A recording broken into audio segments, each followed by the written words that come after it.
Hi, this is Riley, and this is Torrevieja news for Thursday, the 14th of May.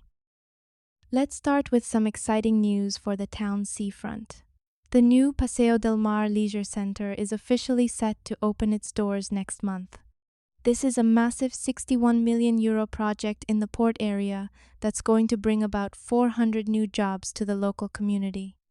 It's a huge space, over 20,000 square meters, and it's going to have a multiplex cinema, a bowling alley, and plenty of places to eat, like KFC and Foster's Hollywood. It's all about turning the old industrial port into a year-round hub for us locals and tourists alike. Staying local, and teachers have been out on the streets across the Vega Baja today. It's part of an indefinite strike for better conditions in public education.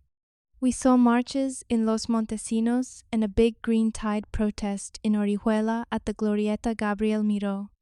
The staff are calling for smaller class sizes and urgent repairs to school buildings. Some have even been without heating for 2 years. They're making it clear that this is about the children's future, not just their own pay. Widening out slightly to the Orihuela Costa, there's some good news for drivers. The council is launching a new permanent tow truck service specifically for the coast. It'll be based at the Emergency and Security Center, which means they're aiming for a response time of just 15 minutes. In the past, trucks had to come all the way from the city center, so this should make a real difference in clearing illegal vehicles and keeping the traffic moving. Moving into some of the more serious news, an 83-year-old hiker had to be rescued by helicopter yesterday morning near Tormos. He'd twisted his ankle on a mountain path and couldn't walk. Because the ground was so tricky to reach, a specialist rescue group had to lift him into the air using a crane. Luckily, they got him safely to Denia Fire Station, where medical teams were waiting to look after him.